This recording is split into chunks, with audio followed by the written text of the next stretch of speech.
À tous, du coup. J'espère que vous allez bien. Donc, bon, je le dis pour les gens qui se connaissent la première fois. Donc, moi, je suis Laurent Mélito.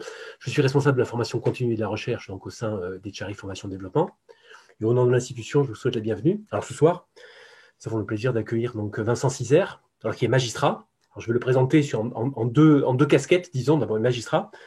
Donc, il a exercé comme juge d'instruction ainsi que au sein de l'administration centrale du ministère de la Justice. Et donc, fonction de laquelle il est détaché aujourd'hui. Et il fait aussi partie du syndicat de la magistrature. Donc ça, c'est la casquette magistrat. Et du coup, de ce point de vue-là, on peut imaginer qu'il est bien placé pour connaître les rouages des lois sécuritaires, notamment, puisque ça va être en partie l'objet de notre réflexion de ce soir, leurs effets réels dans la pratique quotidienne de la justice. Voilà. Et d'un autre côté, donc autre casquette, il est docteur en droit, maître de conférence à l'université Paris-Nanterre. Et en tant que chercheur, alors moi, c'est comme ça que je l'ai rencontré par livre interposé, en fait. Je trouve qu'il a très précisément documenté l'histoire de l'autoritarisme, son efficacité, entre guillemets, son inefficacité, voilà, euh, donc ses limites, et aussi une réflexion très intéressante une distinction intéressante entre sécurité et sûreté. Je pense qu'on pourra aborder la question pendant, soit au cours de votre prise de parole, soit dans l'échange qu'on pourra avoir après. Voilà. Et donc, en lien avec ces enjeux, donc, il a écrit deux livres, tous les deux publiés aux éditions de La Dispute. Le premier s'intitule Sortir de l'imposture sécuritaire, dans lequel il déploie à la fois une critique, moi j'ai trouvé très originale de l'idéologie sécuritaire, je vais le dire comme ça, qui s'est imposée depuis quelques décennies, notamment en France, mais pas que.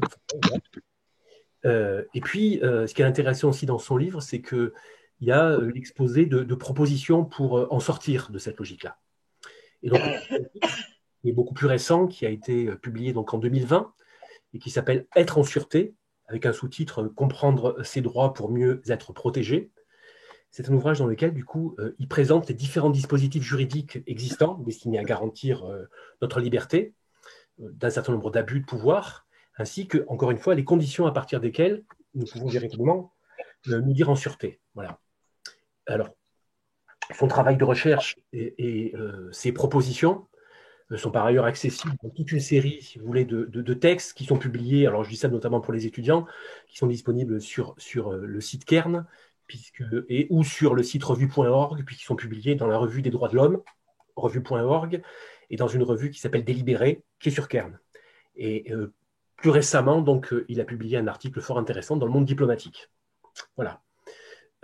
Donc, ce soir, donc, nous allons partir de l'analyse euh, de la disposition juridique exceptionnelle qu'est l'état d'urgence sanitaire, ainsi que la rhétorique qu'elle mobilise, euh, pour analyser, si vous voulez, un petit peu voilà, la logique autoritaire dans laquelle nous sommes pris, c'est le moins qu'on puisse dire. Voilà. Donc je vous passe la parole avec plaisir. Et je vous remercie d'avoir accepté notre invitation.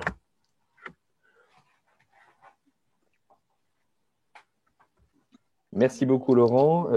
Merci encore pour cette invitation. Je suis très content de pouvoir discuter avec vous, même si c'est derrière des écrans interposés ce soir. J'aurais été encore plus heureux, comme je vous le disais, de vous voir en chair et en os au Pays Basque. Mais en tout cas, je suis quand même content qu'on puisse avoir une discussion. Alors, juste une petite précision avant de commencer. Je suis effectivement donc, magistrat et chercheur essentiellement en droit pénal, droit répressif. Ce que je vais vous dire, c'est quand même enfin, majoritairement le fruit de mes travaux de recherche. Alors, même si évidemment, il est jamais possible de dissocier complètement l'influence que peut avoir la pratique sur la réflexion, mon regard est pas un regard qui serait de choses que j'aurais uniquement constatées par la toute petite fenêtre qui peut être la mienne dans ma pratique, mais que j'essaye de documenter par un travail scientifique, hein, d'analyse de l'évolution de notre système répressif. Donc c'est essentiellement à ce titre-là, hein, je voulais le préciser au début, que je vous propose des éléments de réflexion ce soir. Alors, je vais essayer de vous parler de façon synthétique et pour laisser le plus de temps possible aux questions ou aux discussions, hein, la discussion que vous voudriez engager ensuite. Alors, je vais essayer de vous parler, enfin, de répondre un peu au sujet qui m'a été proposé en trois temps. D'abord, essayer de voir comment l'état d'urgence sanitaire permet de, de- d'aborder la façon dont la logique sécuritaire s'insinue dans nos politiques publiques. Ensuite, évoquer plus largement, à partir de ce cas-là, essayer d'élargir un peu le débat sur pourquoi est-ce qu'on peut parler, s'agissant des logiques sécuritaires, d'une imposture, qui était donc le titre de mon premier ouvrage. Et enfin, donner quelques pistes pour essayer d'en sortir.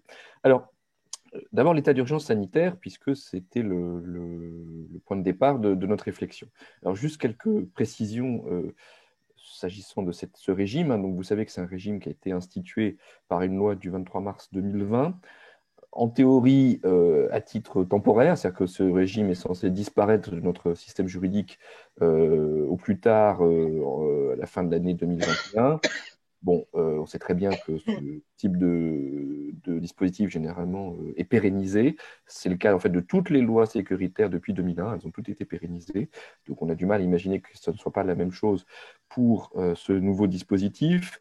Et d'ailleurs, il y a même un projet de loi qui est d'ores et déjà déposé pour le transposer dans le droit commun. Donc, ce régime est appelé à durer encore quelques années.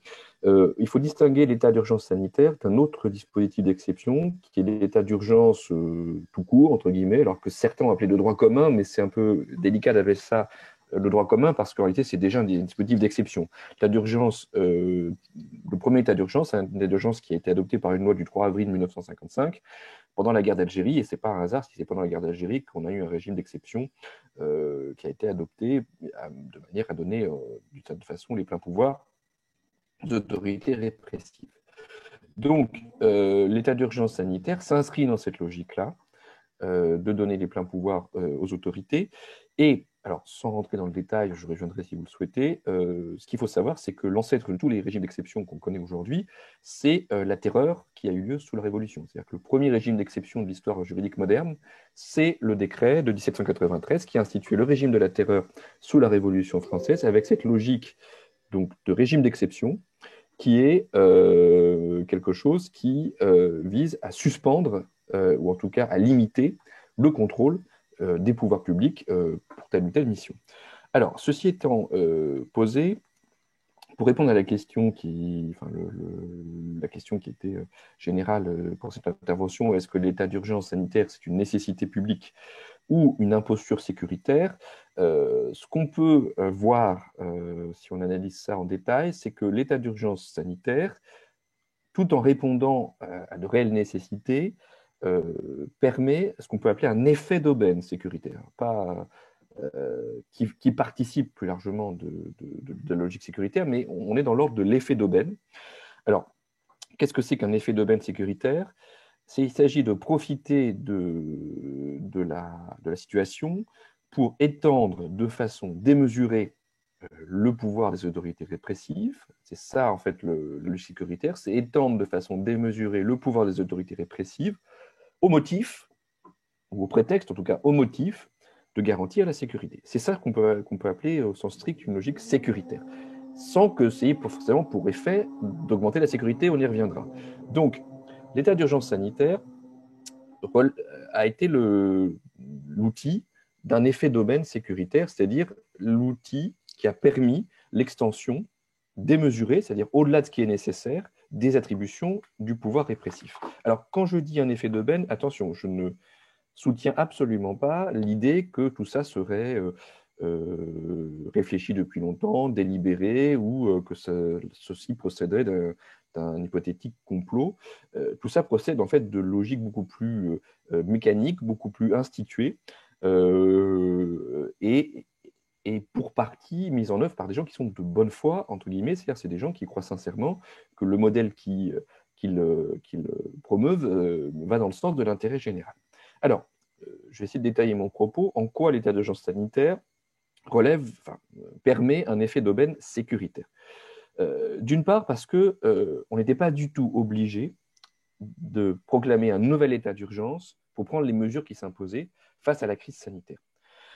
Quelle était l'urgence il y a un an quand on a commencé à mettre en place des dispositifs? C'était d'abord de donner une base légale euh, rigoureuse, beaucoup plus précise, aux mesures qui avaient été déjà mises en œuvre, qui ont été déjà mises en œuvre il y a pile un an, en fait, fin janvier, ça a commencé fin janvier, par des préfets et par le ministre de la Santé, pour essayer de limiter la propagation du virus. Souvenez-vous, donc ça, c'est il y a un an, on a des mesures, et des mesures qui sont des mesures qu'on peut qualifier de restrictives de droits et de liberté. On interdit l'accès à tel ou tel lieu public, on interdit l'accès à tel ou tel espace public, on limite les déplacements, on ferme les écoles. Tout ça, ce sont des mesures qui, normalement, dans une société démocratique, ne peuvent pas être prises comme ça de manière discrétionnaire. Il faut respecter un cadre bien précis, avoir un motif légitime et avoir un cadre qui garantisse la proportionnalité de ces mesures. Or, les premières mesures qui sont adoptées pour essayer d'endiguer le virus, enfin, la propagation de l'épidémie il y a un an, sont des mesures qui opèrent en dehors de quasiment tout cadre légal. Vous avez simplement une petite disposition dans le Code de la santé publique qui permet au ministre de la Santé de prendre des mesures générales, mais sans aucun cadre précis. Donc il fallait effectivement un nouveau cadre juridique pour pouvoir prendre des mesures de nature à réduire la circulation du virus. Alors, je ne rentre pas moi, dans le débat sur le point de savoir si effectivement c'était absolument nécessaire. Je pense qu'il fallait malheureusement prendre des mesures de restriction de liberté en l'état de délabrement de nos services publics de santé. C'est un autre débat, mais en tout cas, l'urgence était, il y a un an, et en tout cas au mois de mars dernier 2020, de prendre un régime qui permette d'encadrer ces pouvoirs. Le problème, c'est qu'on a pris des régimes qui non seulement encadrent le pouvoir, mais en fait valide un pouvoir qui est beaucoup trop important. Alors, encore une fois, d'une part, on n'était pas obligé d'en passer par un état d'urgence. C'est qu'on n'était pas obligé d'en passer par un régime d'exception qui a pour objet, c'est ça le principe de l'état d'urgence, un relâchement plus ou moins important du contrôle de l'action des autorités répressives. C'est ça le principe d'un état d'urgence. C'est-à-dire que, donc, au motif d'une situation qui est qualifiée d'exceptionnelle, on va relâcher, entre guillemets, la pression juridique sur le pouvoir sur les pouvoirs publics et en particulier sur les pouvoirs coercitifs, les pouvoirs de limitation des libertés et des droits, de deux façons, en restreignant les critères qui permettent de mettre en œuvre une mesure limitative de liberté et en limitant le contrôle par une autorité indépendante de ces mesures, et en particulier le contrôle par un juge, et en particulier le contrôle par le juge judiciaire, qui est celui qu'on veut éviter lorsqu'on a recours à l'état d'urgence. Alors, quelques exemples. Les critères qui permettent de mettre en œuvre l'état d'urgence sanitaire et de prendre toutes les mesures auxquelles on est soumis depuis un an, ces critères-là manifestent une propension à l'arbitraire. Pourquoi? Parce qu'ils sont insuffisamment définis. Pour pouvoir mettre en place l'état d'urgence sanitaire, la loi nous dit, le Code de la santé publique nous dit qu'il faut qu'il y ait un état de catastrophe sanitaire mettant en péril la santé de la population. Le simple terme de catastrophe sanitaire et dès lors, il suffit qu'on l'énonce pour s'apercevoir à quel point il est imprécis, à quel point il relève d'une appréciation subjective, qu'est-ce qui va être qualifié de catastrophe ou pas. Si on veut éviter l'arbitraire, si on veut éviter que l'état d'urgence soit décrété pour tout et n'importe quoi, il faut qu'on ait des critères plus objectifs en termes, par exemple, de létalité de la maladie qu'on veut endiguer, de sa caractère contagieux, du nombre de personnes potentiellement affectées, etc. Tout ça n'est pas prévu par la loi, donc déjà, premier élément. Deuxième élément, les mesures, en tout cas dans la première mouture de la loi, donc les mesures qui peuvent être prises sont très insuffisamment encadrées. C'est-à-dire que donc les critères sont flous et il n'y a aucun contrôle systématique qui est prévu par une autorité indépendante de ces mesures, en tout cas, et en particulier aucun contrôle par une autorité juridictionnelle, par un juge. Alors certes, on peut faire un recours en excès de pouvoir devant le juge administratif. Le problème, c'est qu'un recours en excès de pouvoir devant le juge administratif, ça prend en moyenne 20 mois, en première instance, 20 mois. Donc évidemment, entre le moment où la mesure est prise et le moment où le juge va statuer, la plupart du temps, la mesure a cessé de recevoir exécution. Alors certes, on peut faire un recours en référé, c'est-à-dire en urgence, pour demander la suspension de la mesure. Mais ce recours obéit à des critères très précis où il faut qualifier une inégalité manifeste qui saute aux yeux, en fait, Et le Conseil d'État a beaucoup de réticence, alors pour d'autres raisons sur lesquelles on pourra revenir si vous souhaitez, mais le Conseil d'État a beaucoup de réticence à retenir une égalité manifeste, surtout dans un contexte de panique morale qui était celui dans lequel on baignait, et on baigne malheureusement encore aujourd'hui, mais encore plus il y a un an. Donc, contrôle très faible, y compris, alors contrôle très faible pour les mesures générales, donc de limitation des circulations, de fermeture généralisée des lieux publics, par exemple, mais y compris pour des mesures individuelles, et en particulier pour les mesures qui ont commencé à être mises en œuvre dès l'an dernier, les mesures de quarantaine et d'isolement, qui sont des mesures, en réalité, et ça a été reconnu après, privatives de liberté, où on impose à quelqu'un de rester dans un lieu pendant une durée déterminée, donc là, qui a été fixée à 14 jours puis 7 jours, mais qui peut, en fonction de la maladie, être fixée à une durée beaucoup plus importante. Ces mesures-là, jusqu'à la loi de prolongation de l'état d'urgence de mai 2020, n'étaient soumis à aucun contrôle juridictionnel direct. Et il a fallu attendre la loi de mai 2020 pour qu'on qu'on organise un contrôle systématique par le juge des libertés sur ces mesures, et qu'on nous dise que les gens pouvaient saisir à tout moment le juge des libertés pour demander leur libération, donc la fin de ces mesures d'isolement et de quarantaine. Voilà, c'est des exemples parmi d'autres qui montrent à quel point, à partir d'une situation où effectivement il fallait faire quelque chose, on a tout de suite un effet d'aubaine où on va augmenter, au-delà de ce qui est nécessaire, le pouvoir des autorités répressives. Dernier exemple, la répression des violations, des manquements aux interdictions qui nous ont été imposées, et en particulier des choses que vous avez pu constater, je pense, toutes et tous, au mois notamment les retours qu'on a eu au mois de mars-avril, de verbalisation abusive de personnes qui avaient eu le malheur de sortir sur leur attestation ou simplement de ne pas avoir leur ticket de caisse dans leur sac en allant faire leurs courses, pour ne citer que les exemples qui sont les plus anecdotiques, puisqu'il y a des exemples aussi beaucoup plus violents où on avait aussi des brutalités policières associées. Là aussi, dans la démesure, parce qu'en réalité, on n'avait pas besoin de recourir à ce tel niveau de coercition pour assurer le respect des obligations. J'en veux pour preuve des régimes, des États comparables aux nôtres, en particulier l'Allemagne, qui est un État qui est intéressant pour les comparaisons, parce qu'il faut quand même qu'on ait un système juridique suffisamment proche. C'est le cas de l'Allemagne. En Allemagne, ils ont eu non seulement beaucoup moins de mesures de restriction de liberté que nous, mais en plus, la plupart n'étaient pas sanctionnés, que ce soit d'une peine d'amende et encore moins d'une peine de prison en cas de récidive, ce qui était le cas en France. Donc, on voit à quel point, là aussi, on profite, entre guillemets, et je mets des guillemets parce que, encore une fois, tout cela n'est pas délibéré, tout ça procède d'une logique qui est ancrée dans nos institutions depuis bien longtemps. Mais on profite de la situation pour aller au-delà de ce qui est nécessaire. Et dernier point très important qu'il faut retenir à ce stade sur l'état d'urgence sanitaire, c'est que tout cela n'est pas efficace. C'est-à-dire qu'on sait, quand on analyse précisément les choses, on s'aperçoit qu'à chaque fois, je dis bien à chaque fois, qu'une mesure de restriction de liberté, de restriction de droit ou de liberté, va être plus coercitive qu'il ne faut, va être disproportionnée, va être démesurée, à chaque fois, on va perdre en efficacité. Si on s'en tient aux mesures d'urgence sanitaire, eh bien, on s'aperçoit que les mesures disproportionnées, les obligations disproportionnées qui sont faites aux personnes, en fait, favorisent la circulation du virus. Par exemple, on a pu démontrer avec le recul que ce qu'on appelle pudiquement le confinement, qui est en réalité une assignation à résidence généralisée de la population, n'a qu'un impact très très très limité sur la circulation du virus, très limité. Par ailleurs, on a pu constater que le fait de limiter l'accès aux parcs et jardins, le fait de limiter les créneaux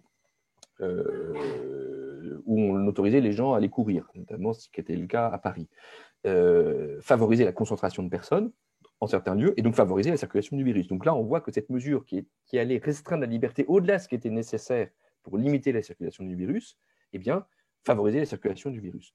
On peut multiplier les exemples, c'est le cas aussi pour les masques, je reviendrai si vous le voulez, mais toujours est-il que ce qu'il faut retenir à ce stade, c'est que si on est dans la disproportion, si on est dans la démesure, eh bien, non seulement c'est une atteinte illégitime à une liberté, ce qui en soi devrait nous suffire à condamner cela dans une société démocratique, mais en plus, c'est contre-productif par rapport à l'objectif initial. C'est-à-dire que par rapport à la circulation du virus, en fait, c'est contre-productif, mais c'est le cas aussi pour toutes les mesures qui sont des mesures qui visent à réprimer les comportements délictueux, par exemple.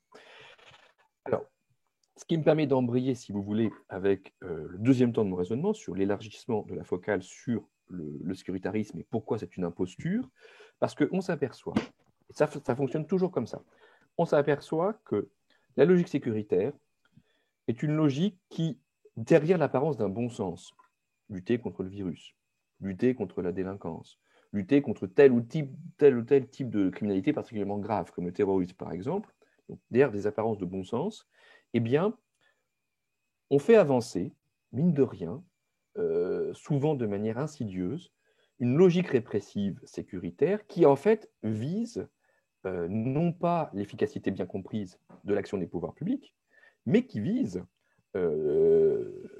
la promotion d'un modèle répressif, en réalité, qui est dogmatique et qui est archaïque, hein, un modèle répressif de la démesure répressive, sur lequel je voudrais m'attarder quelques minutes jusqu'à présent, et c'est ce qui me permet d'affirmer que ce modèle répressif est un modèle, une imposture dans le sens où il n'a pas pour objet, en tout cas pas pour effet, de lutter effectivement contre, alors s'agissant de l'état d'urgence sanitaire contre le péril sanitaire, mais s'agissant plus largement de la délinquance contre la délinquance. Parce qu'en réalité, si le sécuritarisme se déploie dans beaucoup de domaines, le domaine de prédilection de la logique sécuritaire, c'est quand même les politiques de lutte contre la délinquance. Alors, en quoi c'est une imposture si on va de manière plus précise. La logique sécuritaire, donc cette logique qui tend à vouloir nous faire croire que, enfin, à vouloir nous faire croire que pour garantir la sécurité, alors entendu de manière très restrictive, comme une espèce de garantie de n'être jamais victime d'une agression, c'est ça la sécurité, dans le modèle sécuritaire, c'est d'être jamais victime d'une agression. Donc, pour nous garantir ça, on nous dit qu'il faut donner les pleins pouvoirs aux autorités répressives, et en particulier à la police, hein, mais pas que. Il faut donner les pleins pouvoirs aux autorités répressives pour garantir la sécurité. Donc ça, c'est une imposture, parce qu'en réalité, ça ne garantit pas la sécurité, mais ça vise à promouvoir un modèle de répression foncièrement dogmatique et archaïque. Alors, un modèle de répression foncièrement dogmatique.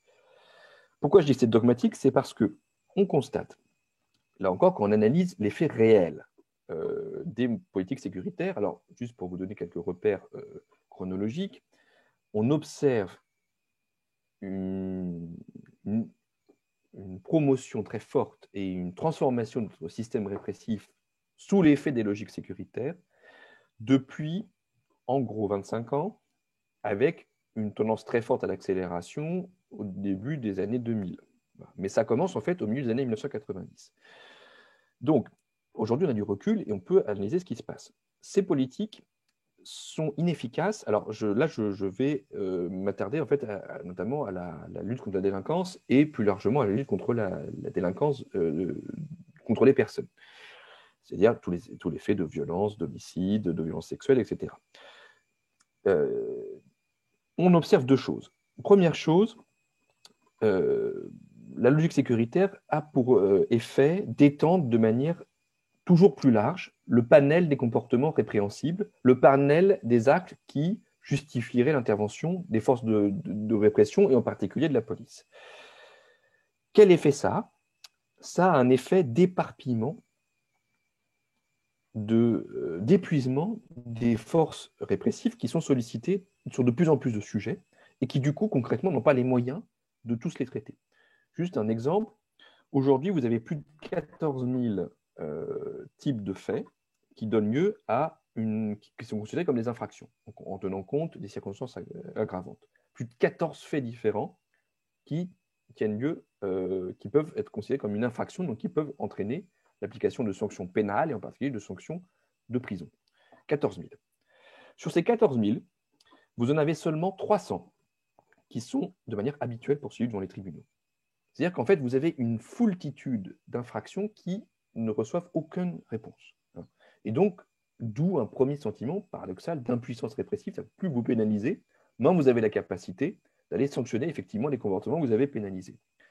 Donc ça, c'est le premier élément qui montre que, en réalité, le sécuritarisme arrive à une paradoxale impuissance dans la sanction. Deuxième élément, encore plus problématique, c'est que le sécuritarisme, c'est à la fois étendre au maximum le champ d'intervention des autorités répressives, mais c'est également essayer d'émousser, d'avoir des critères beaucoup plus imprécis, beaucoup plus lâches pour pouvoir en fait libérer la marge de manœuvre des autorités répressives et en réalité l'arbitraire des autorités répressives, c'est-à-dire pouvoir mettre en cause les gens, pas pour des faits précis, pas pour des actes précis, mais pour des actes définis de manière beaucoup plus large, voire même, et c'est le cas de toutes les mesures administratives de répression qui sont au cœur de l'état d'urgence, voire même pour des simples comportements, où là, on bascule dans l'arbitraire le plus complet. Le problème de cela, outre que c'est arbitraire et que, encore une fois, ça devrait suffire à nous dire que ça ne va pas, mais le problème de cela, au-delà de ça, c'est que ces mesures arbitraires vont émousser la capacité des services de police et des magistrats à cerner précisément les faits vraiment problématiques et du coup aller cibler là où il y a vraiment besoin d'une intervention et là où en fait on est dans des faits qui ne relèvent pas du tout d'actes de violence ou de délinquance. Un des éléments qui, alors même si ce n'était pas ce qu'ils avaient prévu, qui nous permet de démontrer ça de manière particulièrement édifiante, c'est l'état d'urgence, alors pas l'état d'urgence sanitaire, mais l'état d'urgence qu'on a connu entre 2015 et 2017 au motif de lutter contre le terrorisme. Au titre de cet état d'urgence, pour contourner le judiciaire, pour contourner donc le procès pénal où il y a quand même un minimum de garantie, on a mis en place des perquisitions administratives qui étaient ordonnées par le préfet, plus par l'autorité judiciaire, sans aucun contrôle judiciaire. Des perquisitions, mais la perquisition, c'est un instrument qui, normalement, a pour vocation d'aller fouiller chez les gens pour constater une infraction. Donc là, c'était exactement ça, sauf qu'on le faisait sans le contrôle de l'autorité judiciaire. Ces perquisitions administratives n'ont abouti à la constatation d'une infraction potentiellement terroriste que dans 0,9% des cas. Ce qui veut dire que le taux d'efficacité d'une répression débridée dont l'état d'urgence est vraiment le modèle absolu est inefficace dans plus de 99% des cas. 99% des cas. Donc, on voit à quel point on a une déperdition d'énergie totale, où en fait, parce qu'on n'a pas suffisamment imposé à l'autorité répressive des critères précis pour dire à quel moment on va cibler telle ou telle personne, on tape au hasard, et quand on tape au hasard, la plupart du temps, on se plante complètement. Et dans les quelques cas, en fait, où on a découvert des infractions potentiellement terroristes, c'était à chaque fois des infractions qui auraient très bien pu être constatées. Et quand je dis infractions terroristes, c'était uniquement des associations de malfaiteurs terroristes, c'est-à-dire des éléments où on était juste dans le niveau de préparation, souvent très en amont d'un éventuel attentat. Mais à chaque fois, on aurait très bien pu les constater dans le cadre de procédures pénales, ouvertes justement du chef d'association de malfaiteurs, avec des outils qui sont beaucoup plus subtils d'investigation. Donc, ça, c'est des exemples, mais parmi beaucoup d'autres, qui montrent à quel point, en réalité, les politiques sécuritaires n'ont pas pour objet, en tout cas pas pour effet, de lutter de manière efficace, en tout cas, contre la délinquance, et en tout cas n'ont pas pour effet d'élucider de manière pertinente les infractions, de les constater de manière pertinente, mais également les sanctions qui sont adoptées au titre de l'idéologie sécuritaire, qui sont caractérisées par des peines toujours plus longues, toujours plus rigides, favorisent très largement le risque de récidive comparé à des peines qui sont moins importantes, plus proportionnées, plus pondérées et évolutives, donc c'est-à-dire avec la possibilité d'aménagement de peine le plus tôt possible. Et ça, c'est attesté depuis des décennies que le risque de récidive est beaucoup plus élevé suivant que vous avez ou non bénéficié d'un aménagement de peine. Donc tout ça pour dire que quand on regarde l'effet réel des politiques sécuritaires, en réalité, elles n'ont ni pour effet ni pour objet la sanction bien comprise de la délinquance. Donc, c'est quelque chose qui est dogmatique, qui n'est pas du tout pragmatique. Et pourquoi c'est dogmatique? Et je reviens au deuxième temps de mon raisonnement, parce qu'en réalité, c'est archaïque. Qu'est-ce que je veux dire par là? Ce que je veux dire, c'est que la logique sécuritaire, pour une large part, elle est l'héritière, elle est le dernier avatar de la vieille réaction autoritaire au projet pénal de la Révolution. Lorsque le système pénal de la Révolution, sur lequel on est censé être basé encore aujourd'hui et qui aujourd'hui a valeur constitutionnelle, fondée sur les principes de limitation de la répression, le principe de légalité, c'est-à-dire l'idée que seul un acte qui a été défini antérieurement à sa commission peut être réprimé, principe de proportionnalité, de limitation de la répression, principe également de contrôle par une autorité indépendante. Tous ces principes-là, en fait, qui formaient un ensemble très très cohérent, très pensé à la Révolution française, qui va s'incarner dans le premier code pénal de notre histoire moderne, celui de 1791. Tout ce système-là, disais-je, a fait l'objet, sous le Premier Empire, d'une fronde autoritaire, dont Bonaparte était l'un des principaux partisans. Alors, fronde autoritaire qui n'a pas eu complètement gain de cause, parce qu'en réalité, il y avait toute une fraction de la bourgeoisie qui souhaitait conserver pour partie ce système pénal des Lumières, mais qui a, malgré tout, cette fronde autoritaire a eu des traces importantes, notamment au début du XIXe siècle. À titre d'exemple, par exemple, c'est à cause de cette fronde autoritaire qu'on a rétabli les peines corporelles qui avaient été abolies sous la Révolution française, par exemple. C'est à cause de cette fronde corporelle qu'on a supprimé tous les droits de la défense dans la phase d'instruction qui avait été instituée pendant la Révolution. Bon, d'autres exemples, mais on a cette fronde autoritaire qui se manifeste dès le 19e siècle, dès le début du 19e siècle, pour essayer d'éviter au maximum que le projet pénal des Lumières, que le projet pénal républicain soit effectivement mis en œuvre. Sauf que cette logique autoritaire, dès le début, ne va pas se manifester de manière frontale en disant « nous ne partageons pas vos idéaux, nous ne partageons pas l'héritage de la Révolution », et va d'autant moins le faire que Bonaparte, par ailleurs, se proclame l'héritier de la Révolution, donc il ne peut pas dire qu'il veut aller contre le projet politique de la Révolution. Donc elle va se faire au nom, et on revient à ce que je disais tout à l'heure, d'un supposé bon sens, d'un supposé pragmatisme. Et c'est d'ailleurs comme cela qu'on va justifier en 1810, lorsqu'on adopte le code pénal de l'Empire, en 1810, on va justifier au nom du bon sens le rétablissement des peines corporelles, donc le marquage au fer rouge, le fait d'être exposé au pilori, en disant que c'est la seule façon d'impressionner les criminels les plus retors, qu'on est bien triste, on est bien désolé, mais qu'on est pragmatique, il faut pouvoir impressionner les criminels comme ça. Donc, on a cette tradition autoritaire qui en fait, va s'opposer à la mise en œuvre effective du projet pénal des Lumières, et tout ça se cristallise en fait au début du XIXe siècle, et notre système répressif est le fruit de ça. Et c'est pour ça qu'on a toujours des évolutions qui n'ont jamais réussi à se stabiliser depuis lors, c'est qu'on a toujours ce balancement entre deux projets répressifs qui sont antagonistes. Soit on va jusqu'au bout du projet pénal des Lumières, du projet pénal révolutionnaire, avec tout ce que ça implique en termes de garantie forte des libertés, soit eh bien, on le remet en cause pour un système autoritaire, mais qui n'aura plus rien de démocratique. En schématisant, évidemment, là je schématise. Mais on a ces deux logiques qui s'entremêlent, qui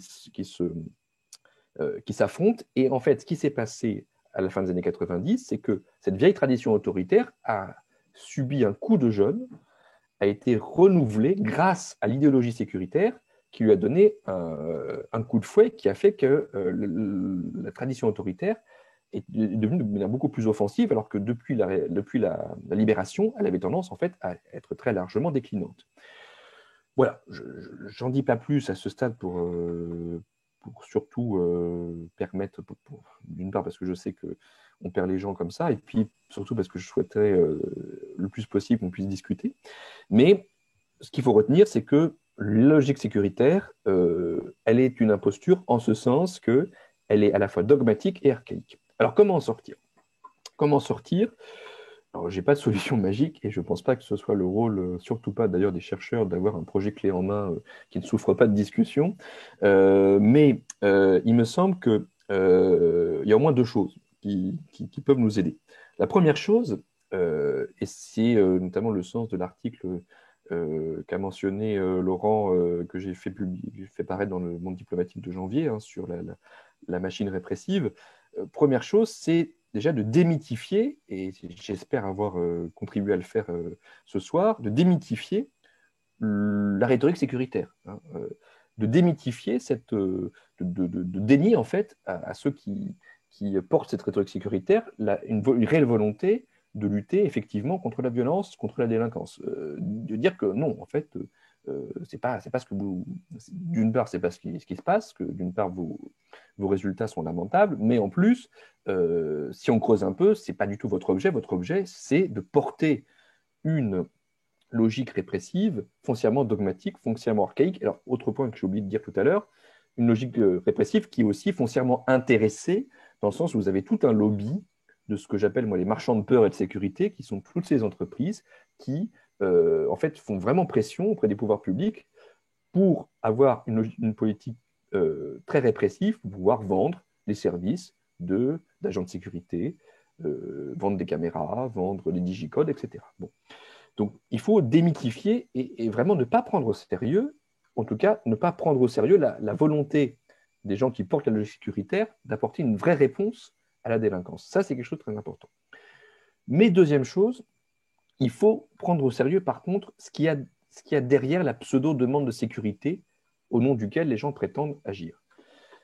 Ce n'est pas parce que la demande qui est faite est retraduite en termes de sécurité qu'il n'y a pas de vraie demande. Hein. C'est-à-dire que moi, je ne suis pas de ceux qui disent, en réalité, nous ne vivons pas dans une société, on exagère, nous ne vivons pas dans une société où il y a des problèmes de violence, etc. Alors, effectivement, on ne vit pas dans une société où il y a des guerres civiles, où on est dans un état d'ultra-violence permanente, c'est vrai.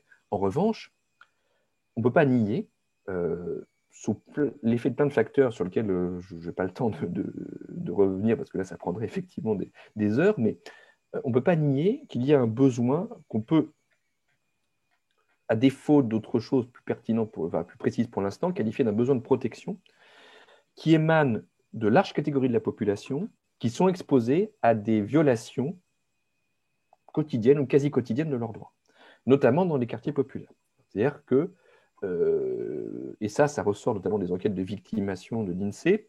On sait que quand vous vivez dans un quartier populaire, vous avez beaucoup plus de chances d'être victime de violences, notamment de violences intrafamiliales, mais de violences aussi dans votre environnement proche. Vous avez beaucoup plus de chances d'être victime d'abus de droit des administrations, d'abus de droit de services sociaux, de votre bailleur. Vous avez beaucoup plus de chances d'être victime d'abus de la part de votre employeur, et puis de la part des forces répressives, d'abus de la part de toutes les puissances privées qui gèrent qui ont une influence sur notre vie, et Dieu sait qu'elles sont nombreuses, notamment dans un contexte de privatisation des services publics. Donc en réalité, en fait, c'est pas parce qu'il y a tout est retraduit par défaut en demande de sécurité qu'il n'y a pas un vrai problème auquel il faut répondre. Euh, et moi, je considère que ce problème-là, c'est évidemment pas juste une problème de sécurité, c'est surtout un problème de méconnaissance des droits, de violation des droits. On est méconnu dans ses droits, on est méconnu dans sa capacité à pouvoir correctement évoluer en société parce que nos droits, dans tous les domaines, ne sont pas suffisamment reconnus. Et encore une fois, même si je schématise, plus on est dans des classes populaires, des classes sociales populaires subalternes, moins les droits sont reconnus. Ce qui devrait être le contraire, mais c'est ce qu'on se constate. Et donc, face à la logique sécuritaire, parce que si on se contente de la démonter, mais qu'on ne propose rien à la place, elle va continuer à prospérer parce qu'il y aura une demande, il y aura un besoin, et que il vaut mieux un truc mauvais que rien du tout. C'est comme ça qu'on voit les choses fonctionner. Donc, qu'est-ce qu'on oppose à la place? Une politique fondée sur la sûreté, hein, sur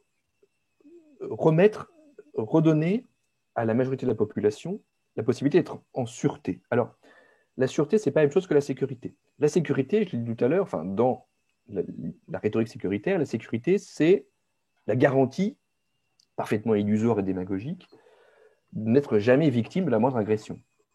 Garantie qui passe par quoi?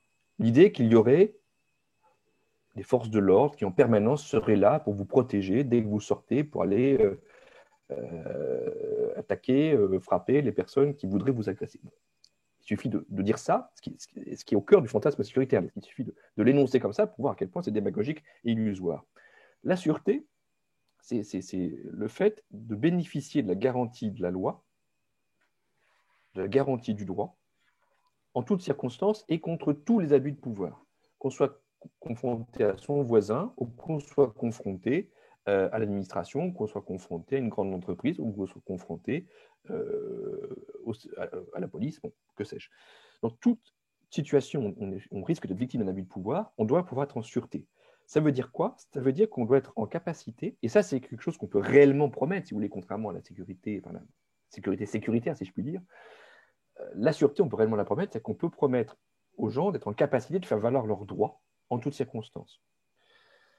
Soit immédiatement, entre guillemets, c'est-à-dire de pouvoir dire, vous êtes confronté à quelqu'un je sais pas, quelqu'un qui vous menace dans la rue, une administration qui ne peut pas respecter vos droits, votre employeur qui ne peut pas respecter vos droits, vous les connaissez, vous dites, bah, attendez, je connais mes droits, je peux les faire valoir, et quand on sait qu'on connaît ses droits, et quand on sait que l'autre en face les connaît aussi, eh bien, on démine quand même beaucoup de situations. Il suffit de voir tout ce qu'on peut déminer quand on a recours à de la médiation face notamment à des administrations qui, une fois qu'on leur montre que, en réalité, ou des grandes entreprises, que c'est illégal, eh bien, alors ça ne démine pas tout, hein, mais ça démine une partie des choses. Donc rien que ça, c'est quelque chose d'important. Et la condition de ça, c'est de garantir à tout le monde une vraie connaissance de ses droits. Et c'est là où le bas blesse, parce qu'aujourd'hui, seuls les gens qui sont passés par les facs de droit, et encore, connaissent à peu près leurs droits, en tout cas, et c'est le plus important, ont une culture juridique suffisante pour pouvoir se renseigner rapidement et les faire valoir. Donc ça, c'est faire valoir ce droit, c'est avoir cette capacité-là, cette force-là, mais c'est aussi pouvoir bénéficier d'un système d'application de la loi qui fonctionne. Et si on veut qu'un système d'application de la loi fonctionne, en particulier en matière pénale, hein, par rapport à la délinquance, encore faut-il qu'on lui donne, les moyens. Et là, on est en France, vous savez peut-être qu'on est un des pays les plus moins bien dotés au niveau européen. On est 37e sur les 45 pays du Conseil de l'Europe en termes de budget de la justice par habitant. On est juste devant l'Azerbaïdjan, alors qu'on est le deuxième pays le plus riche. Donc, il y a peut-être des marges de progression. Et puis, il faut aussi un système qui soit limité, enfin, je veux dire, embrasse toutes les questions d'abus de pouvoir, mais n'embrasse que celle-ci. C'est-à-dire qu'en matière pénale, on restaurerait une capacité du système à intervenir de manière beaucoup plus importante là où il y a vraiment une atteinte très forte. Je pense, par exemple, pour prendre un exemple d'actualité, je pense notamment aux violences sexuelles, si on dépénaliser de très larges pans de la répression qui n'ont aucune nécessité dans une société démocratique. Je pense en particulier aux droits des étrangers et à la consommation de stupéfiants. Ça n'a aucun sens dans une société démocratique de mettre de la police et de la justice pénale là-dedans. Voilà, donc avoir une culture juridique, un système d'application de la loi qui a les moyens, qui a toute garantie d'indépendance, c'est être en sûreté. Et ça, c'est quelque chose qui doit par contre être pris au sérieux. C'est-à-dire que si on n'offre pas, si on ne propose pas comme alternative au tout répressif de la logique sécuritaire, une alternative fondée sur la restauration du droit à la sûreté de tous les citoyens et citoyennes, fondée sur la diffusion de la connaissance juridique et surtout des outils d'application du droit, eh bien, on risque de fort de prêcher dans le désert parce que face à un besoin réel, les gens préféreront toujours les mauvaises solutions à pas de solution du tout. Et donc, il faut, je pense, vraiment travailler dans ce sens-là. Et en réalité, il y a des marges de progression et des outils dont on peut se saisir dans tous les domaines du droit, hein, que ce soit qu'on soit confronté à des abus de pouvoir vraiment dans la sphère privée, mais aussi à des abus de pouvoir dans le droit du travail, des administrations, etc. Voilà. J'en dis pas tellement plus. J'ai déjà été suffisamment long et j'espère que vous aurez des questions ou des choses ou matière à discussion. Je vous remercie pour votre attention. Merci. Alors du coup, je propose à ceux qui souhaitent poser des questions, finalement, d'ouvrir leur micro et de poser les questions. Ce sera un petit peu plus peut-être vivant que si vous les écrivez par le chat, comme on a pu le faire à certaines occasions. Mais ceux qui seraient intimidés peuvent écrire et je lirai. Il n'y a pas de problème. Donc, vous ouvrez votre micro et vous posez les questions, vous faites les réflexions que vous souhaitez faire, en fait. Voilà. Poser, pardon. Moi, j'aurais éventuellement une question. Donc, là, on voit qu'il y a de plus en plus de répression ou de fermeture, de restriction des libertés et tout ça. Et pourtant, je vois j'ai l'impression que la population en général ne se bouge pas. Il y a pas, très peu de manifestations ou des choses comme ça. Enfin, moi-même qui suis jeune, j'en fais pas du tout partie alors que ça m'énerve toutes ces mesures et tout ça. Pourquoi est-ce qu'on est dans ce cas-là où on n'arrive pas à bouger? Est-ce que c'est parce que les mesures viennent petit à petit qu'elles nous enlèvent de plus en plus de liberté ou un ras-le-bol ou je sais pas. Je sais pas si vous saurez me répondre. Voilà. Alors, moi, malheureusement, je ne suis pas spécialiste des mouvements sociaux. Il faudrait plus la poser la question à des sociologues. Alors après, très honnêtement, je n'ai pas l'impression, mais là, c'est vraiment qu'une impression, et c'est très, très subjectif ce que je veux dire, mais j'ai pas l'impression que dans le contexte très problématique dans lequel on est, il n'y ait pas quand même de la résistance. Notamment, moi, j'étais assez surpris, positivement surpris par deux événements qui sont intervenus dans la période récente. D'une part, les grandes manifestations sur les brutalités policières qui ont eu lieu, alors même que les manifestations n'étaient pas encore formellement à nouveau permises au mois de mai dernier, autour notamment de la situation de Adama. Donc là, c'était quand même assez frappant. Il y avait plus de 10 000 personnes côté du tribunal judiciaire de Paris. C'était quand même très impressionnant. Et je trouve que c'était quand même, ça montre une capacité de résistance. Et autre élément, sur la période récente, c'est les manifestations qui ont eu lieu, là encore dans un contexte très contraint à cause des mesures de restriction sanitaire, les manifestations qui ont eu lieu contre la loi dite de sécurité globale, à tel point même qu'il y a eu obligation de mettre en scène un pseudo-retrait de certaines dispositions pour le gouvernement. Donc du coup, moi je trouve que, en tout cas, moi encore une fois, c'est juste le ressenti que j'ai et je ne sais pas si aujourd'hui il y a une mobilisation plus importante qu'hier. Ce que je sais, c'est qu'il y a quand même une opposition régulière. Mais fondamentalement, moi, il me semble que euh, une des clés, c'est d'avoir une mobilisation qui soit pas simplement sur le fait de pointer le caractère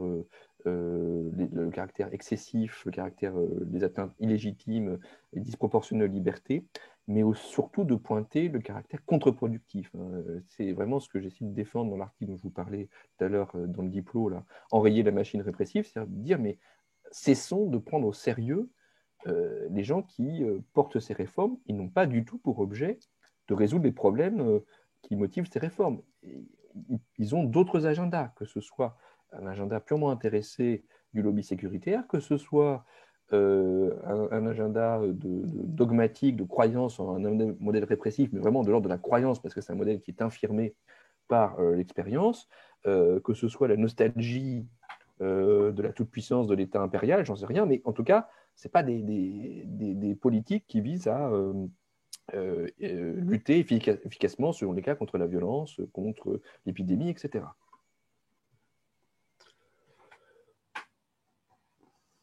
Vincent, je vous ferai passer tout à l'heure le message de quelqu'un qui souhaite partager avec vous un écrit, du coup. Mais bon, je ferai circuler le document pour que vous puissiez en prendre connaissance, en tout cas. Est-ce que vous avez d'autres questions? Oui, bonsoir. Je vous remercie déjà pour la qualité de votre intervention. Et alors moi, en fait, j'aurais voulu savoir quelque chose parce que j'avais l'impression, donc je suis éducateur de rue, j'avais l'impression que c'était surtout à partir de 2001, donc à partir des attentats du 11 septembre, que la logique sécuritaire, enfin que les logiques sécuritaires s'étaient imposées. Or, vous avez parlé plutôt des années 90 déjà. Donc, j'aurais voulu savoir déjà si c'est possible de dater un petit peu autour de quel événement ça a commencé à poindre. Ça, c'est la première chose. Et la deuxième, c'est si vous y voyez des liens des liens entre les modalités de gestion de la crise actuelle, là, et la logique du New Public Management.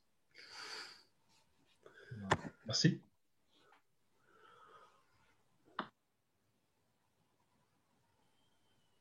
Sur la datation, en fait, ça commence à la fin des années 1970. Cette rhétorique sécuritaire telle que je l'ai définie moi, c'est-à-dire l'idée suivant laquelle, pour garantir la sécurité entendue comme l'absence de risque d'infraction, il faut augmenter les attributions des pouvoirs répressifs. Alors ça commence de façon très mesurée, rétrospectivement, dans un rapport sur la sécurité, justement, qui est revenu au garde des Sceaux à la fin des années 70, qui va donner lieu euh, à une loi qui a fait couler beaucoup d'encre à l'époque, alors qu'aujourd'hui on a passé à bien pire, mais vraiment beaucoup d'encre. Le Parti socialiste à l'époque parlait du souvenir de Vichy, donc on était quand même sur une polémique très forte. En 1981, vous avez une loi qui s'appelle Sécurité et liberté, et qui pose les jalons de tout ce qu'on connaît aujourd'hui. Ce qui se passe, c'est que cette loi, donc, elle est adoptée en janvier 1981. Quelques mois après, comme vous le savez, c'est la victoire du Parti socialiste, et la loi va être très rapidement abrogée. Et on a une espèce de parenthèse qui va durer une dizaine d'années, où la logique sécuritaire ne s'impose pas et où on a une confrontation qui est beaucoup plus traditionnelle entre des partisans de la fermeté, mais vraiment à l'ancienne, et des gens qui défendent les droits de la défense, et qui recoupent assez largement à l'époque le clivage droite-gauche. Et en fait, les choses changent à partir du milieu des années 90. Euh, euh, et en particulier en 1995, vous avez pour la première fois proclamé dans une loi de programmation pour la sécurité intérieure, justement, une loi de programmation qui proclame le droit à la sécurité. Dans l'acception que j'ai donnée, hein, qui n'est pas du tout, en fait, qui ne montre pas la sécurité, mais le droit à la sécurité qui, en fait, est associé à une espèce de toute-puissance répressive de cette époque-là. Et ce qu'on observe après, c'est que cette rhétorique-là va être endossée très largement par, y compris par le gouvernement qui arrive ensuite après, un gouvernement socialiste, enfin de la gauche plurielle en 97, qui endosse progressivement cette logique-là. Alors, en étant moins excessif, si vous voulez, que le gouvernement qui l'a précédé, mais en ne remettant pas en cause cette idée qu'en gros, par plus de répression, on garantit la sécurité. Et une fois qu'on a mis le doigt dans cet engrenage, on ne peut pas en sortir. Là, en gros, hein, pour le schéma. Et alors, le lien avec je ne sais pas s'il y a de lien direct. Après, ce qui est sûr, c'est que la logique sécuritaire, encore une fois, va renouveler une vieille tradition autoritaire, mais elle va le renouveler sur des bases qui sont partiellement nouvelles, qui sont complètement liées au néolibéralisme. Alors là, je m'appuie très largement sur les travaux, en particulier de deux sociologues qui, pour moi, ont largement balisé le chemin. C'est d'une part Loïc Vacan, qui a écrit un petit ouvrage, alors, parfois un peu caricatural, mais très intéressant, très saisissant, qui s'appelle « Les prisons de la misère ».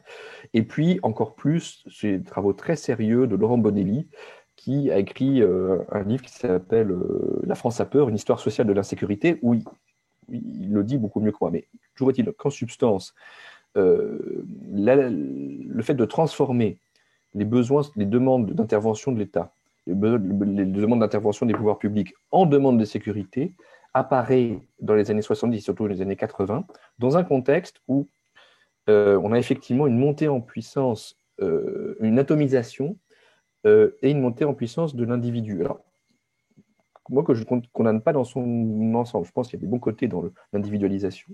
Mais le mauvais côté, c'est le fait que toute une série de personnes, en particulier dans les classes populaires, n'ont plus des systèmes de protection communautaire de type famille, usine, syndicat, tout ce que vous voulez.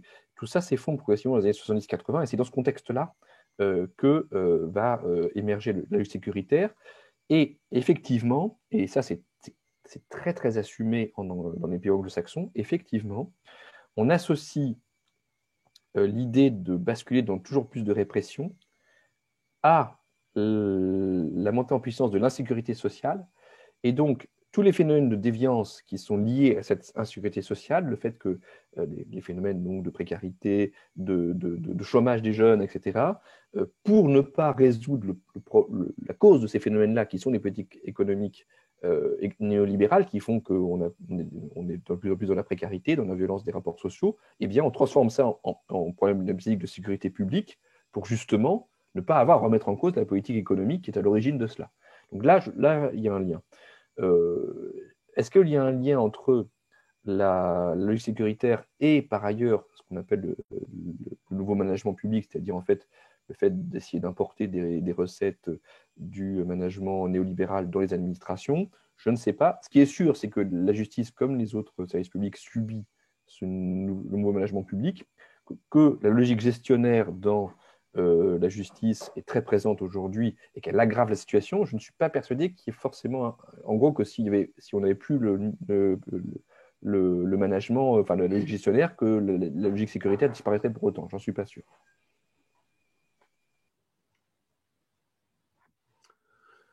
Est-ce que vous avez d'autres questions? Parce que sinon j'en ai, moi, mais du coup, je vais en poser une en attendant que d'autres en posent. Celle qui me vient de c'est en vous écoutant, là, il m'a semblé, vous l'avez dit très rapidement, que vous faisiez un lien finalement entre sentiment d'insécurité et traduction finalement de sentiment d'insécurité dans des catégories relativement contre-productives pour ceux finalement qui les énoncent en fait, ces ressentis-là dans ces catégories-là, et dépolitisation. Est-ce que je grossis le trait? Est-ce que j'extrapole trop? Enfin, en tout cas, j'avais envie de vous entendre à ce sujet-là, en fait. Alors, ça dépend parce qu'on entend pour dépolitisation. En tout cas, ce qui est sûr, c'est que les demandes d'intervention des pouvoirs publics qu'on aperçoit, qui arrivent dans les années 70-80, vont être traduites, alors même que les gens ne le demandent pas forcément, en problématiques sécuritaires par les pouvoirs publics. Et du coup, ça va générer un effet une logique circulaire qui fait que les gens, pour avoir l'attention des pouvoirs publics, vont d'eux-mêmes traduire leurs demandes en demande de sécurité, alors même que ce n'est pas forcément leur problème. Moi, je pense que le problème plus largement, c'est le fait d'être livré à soi-même, d'être victime de relations sociales violentes, avec plus ou moins d'intensité en fonction de votre place dans la société, et que vous n'avez pas de solution par rapport à ça, et que du coup, les politiques vont dire « Ah oui, mais c'est un problème de sécurité ». Alors, est-ce que ça dépolitise? Oui, dans le sens où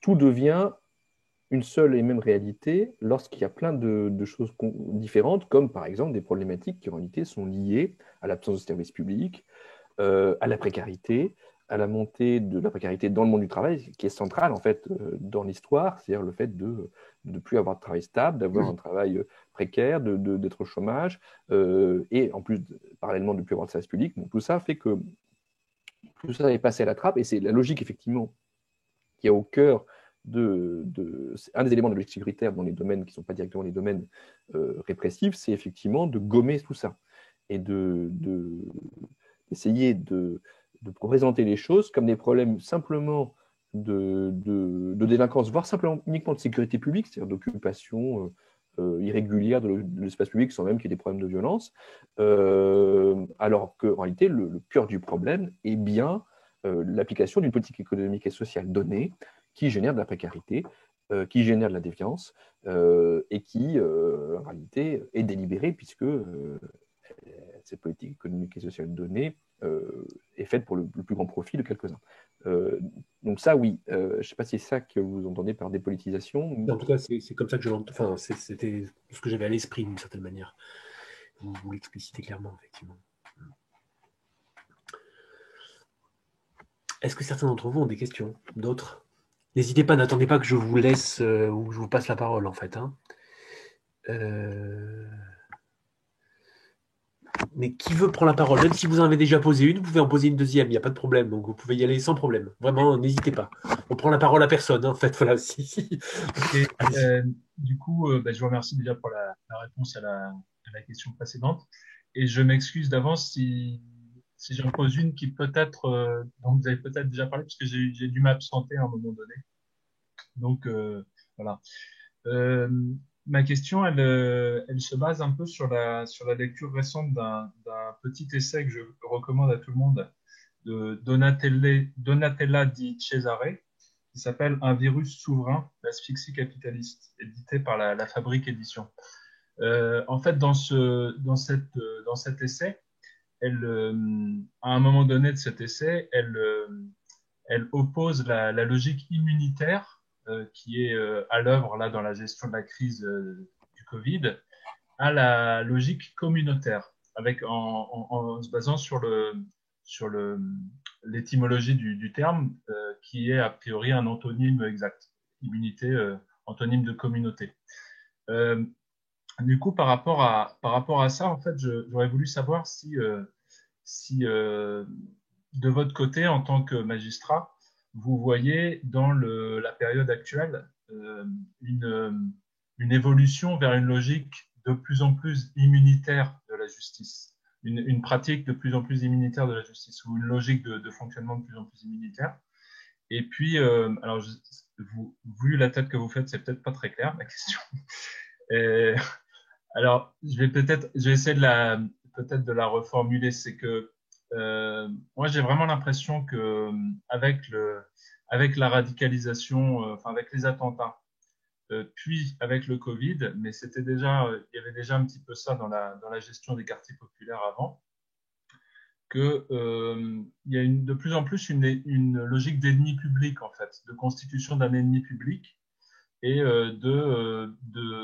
comme si c'était un ennemi public qui est de plus en plus difficilement identifiable, donc du coup qui génère de la peur de plus en plus diffuse. Et du coup, j'aurais voulu savoir voilà, comment vous réagiriez à ça, si ça vous semble être voilà, bon. Euh, Ce que vous auriez à en dire, alors, si vous avez quelque chose. alors, Merci. oui, là c'est plus parce que je ne voyais pas trop le lien avec l'immunitaire, mais j'y reviendrai. Oui, c'est sûr qu'il y a ça, mais tout ça n'est pas neuf du tout. C'est-à-dire que en réalité, le problème qu'on a, et c'est au cœur de la logique autoritaire et qui elle-même puise ses racines dans l'Ancien Régime. Le problème qu'on a, c'est qu'on n'est pas sorti d'une représentation de la délinquance et du coup de la justice pénale manichéenne, c'est-à-dire le bien contre le mal. Et qu'est-ce qui fait, un des facteurs qui fait qu'on peut, et ça répond aussi peut-être à la question tout à l'heure, on peut se demander pourquoi il y a tellement de si grande indifférence aux atteintes aux libertés, c'est que c'est pas pour nous, c'est les autres. C'est les autres qui sont concernés, c'est les méchants. C'est les délinquants contre les victimes. On est sur ces dichotomies, mais qui sont très très vieilles.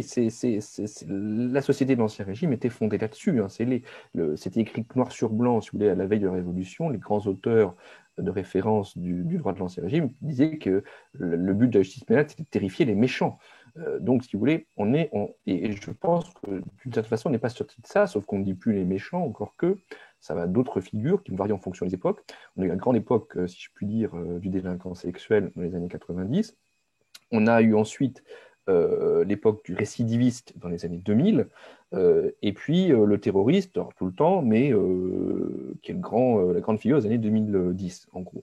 Et tout ça sans nier la gravité des comportements qu'il y a derrière, enfin, sans nier qu'il faut y apporter une réponse, évidemment, à la violence sexuelle, au terrorisme, enfin, criminalité dite terroriste, et au problème de la récidive. Mais si vous voulez, ça fonctionne comme ça.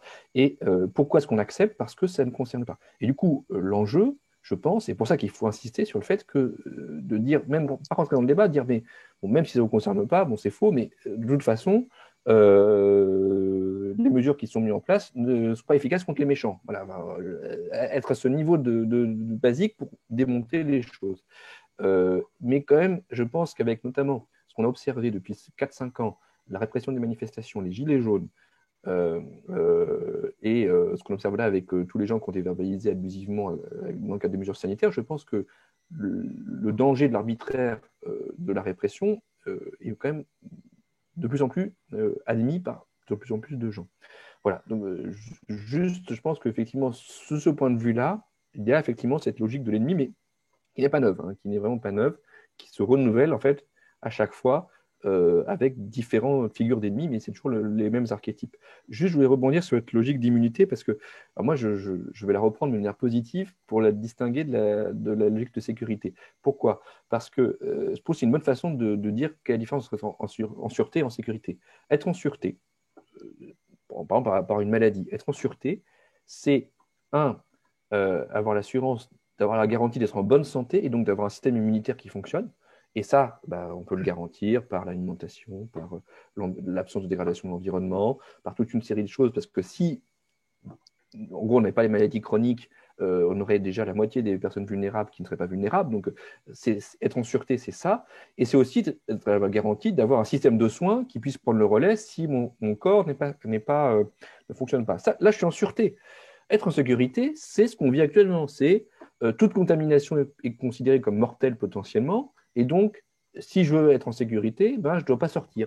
Et en même temps, paradoxalement, on me garantit que je ne serai pas contaminé, mais je vis dans la peur permanente de l'être. Donc, lavez-vous les mains tout le temps, mettez vos masques, etc. Et donc, en fait, à chaque geste que vous faites, vous êtes dans la peur du risque.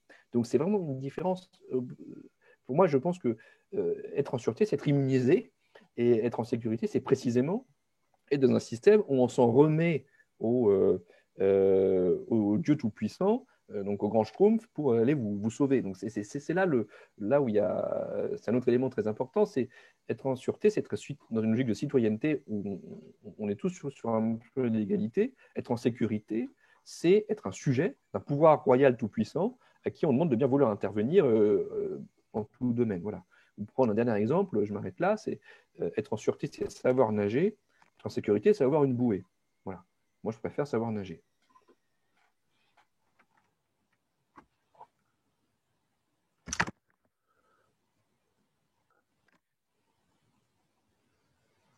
Est-ce qu'il y a d'autres questions?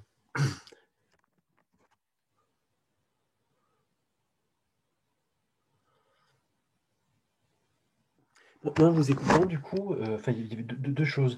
À l'instant, vous venez de dire, vous savez, finalement, vous avez parlé des méchants et vous avez dit, finalement, ça ne nous concerne pas, du coup. Vous voyez. Voilà.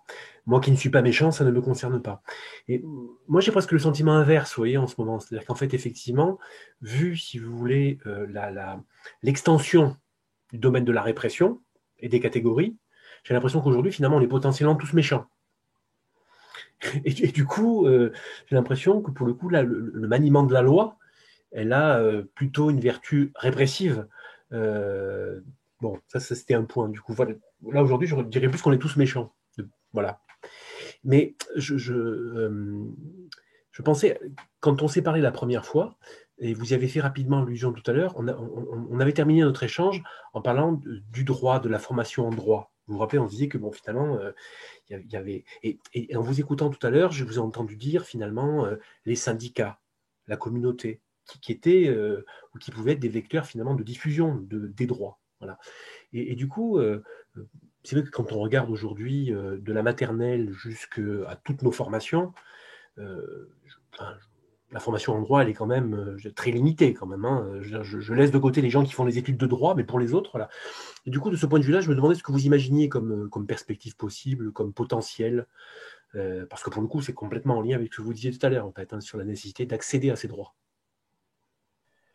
Oui, alors, sur la première chose, je pense que, comme je disais tout à l'heure, les dernières années ont montré à plus de gens que l'arbitraire répressif pouvait les concerner. Et je pense que quand les gens disent: Ah, ben moi, je m'en fiche, j'ai rien à me reprocher, il faut leur rétorquer: Mais est-ce que vous êtes sûr que l'État ne peut pas vous reprocher quelque chose? Parce que c'est comme ça qu'il faut raisonner. C'est pas: Est-ce que moi, j'ai rien à me reprocher? Bah oui, mais est-ce que vous êtes sûr que on ne peut pas vous reprocher arbitrairement des choses? Et là, je pense que on fait prendre conscience aux gens que la question, c'est pas de savoir qui est gentil ou qui est méchant, mais est-ce que précisément on est sûr que ce n'est que lorsqu'on a enfreint volontairement une règle de droit, et plus largement qu'on a enfreint, on a volontairement méconnu la liberté d'autrui, que c'est uniquement dans ce cas-là qu'on peut venir vous chercher. Et notre système ne le garantit pas. Il le garantit un peu, mais pas parfaitement. Donc là, c'est comme ça qu'il faut se poser les choses. Alors, sur la question de l'accès au droit, oui, alors c'est le principal problème. Et à la fois, ça montre que c'est possible, mais que on a beaucoup de marge de progression, si on veut être optimiste. Et moi, je vois deux choses. Enfin, à moyen terme, il faut impérativement que le droit devienne une matière obligatoire dès l'école élémentaire, à mon sens, dès l'école élémentaire, peut-être pas la maternelle, mais en tout cas dès l'école élémentaire, et avec une montée en puissance comme dans toutes les autres matières, comme dans toutes les sciences humaines, au collège et notamment au lycée, qu'on est vraiment, en gros, qu'on sorte du bac avec un niveau de droit équivalent à celui qu'on est censé avoir, par exemple, en histoire.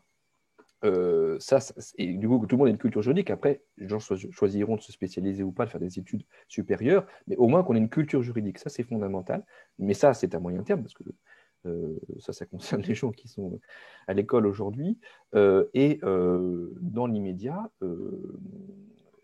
c'est développer les initiatives d'accès au droit pour les adultes. Et il y a plusieurs initiatives qui existent. Il y a des initiatives ponctuelles comme celles qu'on fait ce soir, mais qui sont évidemment insuffisantes. Mais au-delà de ça, il y a deux choses qui existent, mais qu'il faudrait généraliser, à mon avis. C'est les universités, enfin, les formations continues offertes par les universités, qui en plus y verraient un intérêt très directement d'un point de vue purement budgétaire. Et puis, les structures intermédiaires, et évidemment les syndicats, en tout cas des structures qui peuvent être en mesure d'organiser la formation continue. Mais pour moi, c'est quelque chose qui est central. On a quand même un gros réseau de formation continue aujourd'hui en France par plein d'acteurs différents. Il me semble qu'organiser, mais pas juste ponctuellement, organiser des vrais cycles bien pensés qui visent à permettre à des personnes de se donner progressivement une culture juridique euh, serait vraiment très important, et je pense vraiment que ça aurait un effet dans la capacité à faire valoir ses droits et du coup à lutter d'une autre façon contre la violence des rapports sociaux.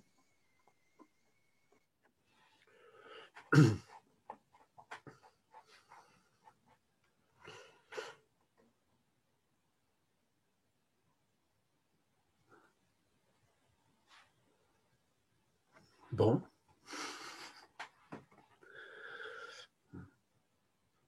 Parce que c'est vrai qu'en vous écoutant, enfin, mais puis en y réfléchissant depuis qu'on a échangé la première fois, je me dis, c'est vrai que finalement, on n'a pas d'habitude juridique, en fait. C'est vrai que quand on s'écoute les uns les autres, c'est vrai qu'on n'est quand même pas si nombreux finalement, à interroger finalement ce qui nous arrive dans des catégories qui sont juridiques. Voilà. La plupart du temps, c'est pas comme ça qu'on appréhende les choses, en fait. Ou alors, si on le fait, c'est de manière assez caricaturale et peu lestée de précision, en fait, c'est clair. C'est clair. Bon. Personne n'a un commentaire à faire ou une question à poser? Alors, moi j'en avais, mais alors du coup, là, je crains que ça n'intéresse que moi, parce que tout à l'heure, en fait, vous avez fait une allusion à la terreur. Et c'est la dernière que je pose moi, parce qu'après je ne sais pas. Voilà. Et du coup, j'aurais eu envie que vous précisiez un petit peu ce contexte-là, en fait. En quoi ça s'origine finalement cette référence-là, même si peut-être que certains d'autres l'ont clairement à l'esprit. Et du coup, en fait, oui, si on pouvait tirer un peu ce fil historique-là, ça m'intéresse bien, en fait, de me rééclaircir les idées à ce sujet-là, en fait. Voilà. La terreur, si vous vous souvenez, c'est ce moment qui intervient sur une année, en gros, entre mars 1793 et juin 1794, où le comité de salut public, donc le gouvernement en fait, de la Première République, suspend, et c'est ça l'effet juridique de la terreur, suspend toutes les garanties légales face au pouvoir répressif, dans l'objectif officiel à l'époque de lutter contre les ennemis. Alors, on revient aux ennemis, alors, il y en avait des ennemis, je veux dire, les ennemis intérieurs. Bon, alors, on était dans une situation où effectivement, il y avait beaucoup de choses qui menaçaient la Jeune République, mais le mécanisme qui est mis en place à l'époque est un mécanisme qui réhabilite en fait complètement les logiques répressives d'Ancien Régime et qui va avoir des effets contre-productifs puisque ça va précipiter la chute de la Première République, l'avènement du directoire, et en fait il y a un lien direct entre la destruction des forces vives qui a lieu sous la Terreur et l'avènement du régime bonapartiste. On peut pas réécrire l'histoire, mais on peut quand même se demander si on avait trouvé un système qui, tout en luttant contre les coups d'État, etc., ne suspendait pas les libertés, eh bien, si on aurait évité le coup d'État de Bonaparte. Encore une fois, je ne vais pas écrire l'histoire, mais en tout cas, ce qui est sûr, c'est que la destruction en fait, des forces vives, de tous les gens qui auraient pu lutter contre la montée en puissance de Bonaparte, qui ont été liquidés par la Terreur, évidemment, a pesé dans le fait que Bonaparte puisse arriver au pouvoir 4 ou 5 ans après. La Terreur, en réalité, qui est souvent utilisée par les contre-révolutionnaires comme étant l'explication logique du fait que la révolution aboutit nécessairement à quelque chose de terrible, en réalité, est l'antithèse de la révolution. C'est-à-dire que la terreur est quelque chose qui est le retour rapide du refoulé autoritaire de l'ancien régime. C'est-à-dire que on est évidemment dans un contexte très mouvement où on ne peut pas du jour au lendemain faire table rase de ce qui se passe. Et du coup, qu'est-ce qui se passe face à une situation où on est débordé? On reprend les vieilles recettes autoritaires de l'ancien régime. Mais donc, ce qui est intéressant, c'est que cette logique de la terreur va servir de matrice à la logique de tous les régimes d'exception qu'on a connus depuis. Alors, évidemment, non pas aussi radical que la terreur où on suspend toutes les garanties, on bascule dans l'arbitraire le plus complet, mais c'est la même logique où on considère qu'au nom d'un péril, on peut limiter durablement les garanties des libertés. Et moi, je considère qu'il n'y a aucun péril qui le justifie, et que s'il doit y avoir des mesures limitatives restrictives de liberté, il doit toujours avoir les garanties que ces mesures soient nécessaires et proportionnées, tout simplement pour qu'elles soient efficaces. C'est-à-dire que c'est la garantie de leur efficacité. Voilà, en 2 mots sur ce qu'on peut dire, sur ce que je peux vous dire sur la terreur. Merci. Écoutez, s'il n'y a pas d'autres questions, du coup, je vous propose de clôturer la séance. Voilà. En tout cas, merci beaucoup d'avoir accepté, du coup, Vincent, l'invitation. Merci beaucoup à vous. Et puis, je n'oublie pas ce que vous avez dit tout à l'heure sur le Pays Basque, et quand les temps seront meilleurs du point de vue de la circulation et de l'accueil, nous réitérons l'invitation, en fait, d'ici quelques temps, en fait. Avec grand plaisir. Je suis très heureux de venir vous rendre visite au Pays Basque. Très bien. Est-ce qu'il y a moyen de revoir cette discussion? Parce que moi, j'ai terminé le travail trop tard pour en profiter. Oui. On a une chaîne YouTube. Vous m'écrivez si vous le souhaitez. Je viens de vous mettre un petit mot, mais vous n'avez pas dû le voir. Je viens de voir, en fait. Et du coup, voilà. En fait, si vous tapez sur YouTube, vous tapez le nom du centre de formation, Etchari Formation Développement. Oui. Donc vous allez tomber sur une chaîne, et du coup, alors il y a très très peu d'abonnés, en fait, mais où systématiquement, on présente les vidéos. Oui. Donc, vous pouvez merci beaucoup. Voilà. Comme les précédentes, d'ailleurs. D'ailleurs, vous pourrez écouter, si vous voulez, Laurent Bonelli, puisqu'il y a quelques semaines en arrière, nous l'avions invité, alors pas en lien avec ce livre-là, qui est ancien, en fait, mais avec son avant-dernier travail sur le processus de radicalisation des mineurs de la PJJ. Voilà, qui est très super. D'accord. Écoutez, bonne soirée à tous, du coup. Merci encore, Vincent, puis bonne soirée. À une prochaine fois. Merci beaucoup. Au revoir.